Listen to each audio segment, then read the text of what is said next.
Sometimes I feel like throw my hands up in the air. Sometimes things just go wrong no matter what you do. A speech designed to revive a premiership through a new British dream turned into a politician's worst nightmare.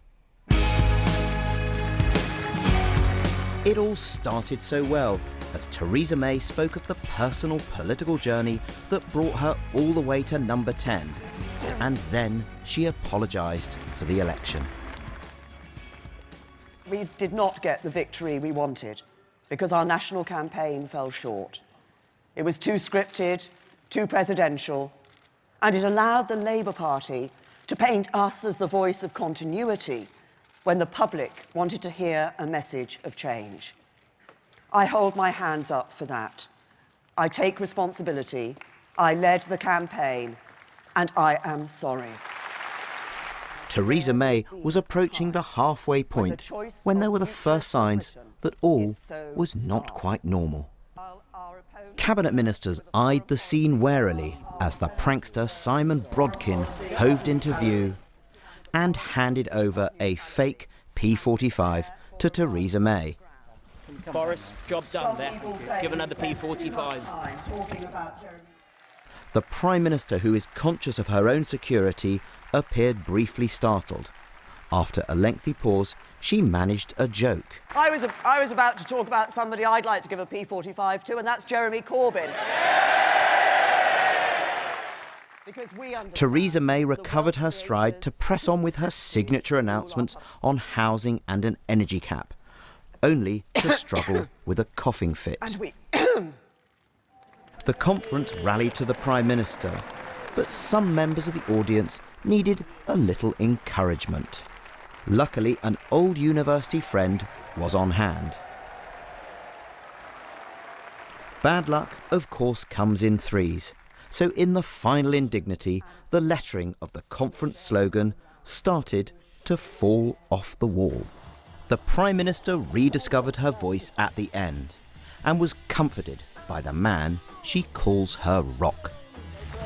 So genuine warmth and affection for Theresa May there at the end of one of the most extraordinary conference speeches by any British Prime Minister. For the first time, this conference saw a more natural Theresa May as she ad-libbed her way through the heckler and persevered with that croak in her voice. The warmth in this hall may well save her premiership, but that will depend on whether this party is feeling love or pity for their Prime Minister. Love, love, love, love. Not pity. We don't. The Conservative Party doesn't do pity. Like, if you're being pitied, then you'd have been gone before ever getting to that sort of stage. No, it was definitely love.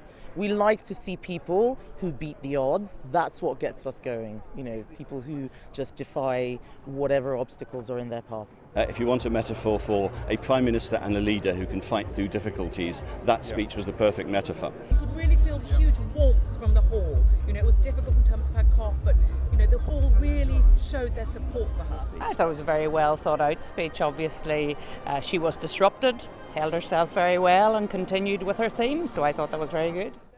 There was also admiration amongst party members. And of course, when you're in her position, the minute you get a tickle, you think, oh my God, you know. So, no, I thought she did really, really well. Others were less effusive about the Prime Minister's leadership. I feel it's adequate. Yeah? I won't say stirring. I was asked yesterday by Reuters what I thought about Boris's speech. And I think that is stirring and uplifting, with little detail. Are you prepared? Theresa May now joins a long list of politicians humbled whilst the cameras are rolling. The lucky ones brush it off. I've got my answer. I've got my answer. The unlucky ones never recover from an image that symbolises their weakness. So this was a dreadful end to a difficult week for Theresa May. Good generals need luck, and this Prime Minister seems perennially unable to lay her hands on that prized political gift. Friends of the Prime Minister told me that she handled her bad luck today with skill and showed some rare, unscripted humour. But the vultures in the Conservative Party are beginning to circle in the hope that her misfortune will provide their chance to pounce. The Prime Minister managed to find the light side to her conference cold, tweeting this picture. But at the most excruciating moment of the day, her cabinet colleagues could not hide their pain.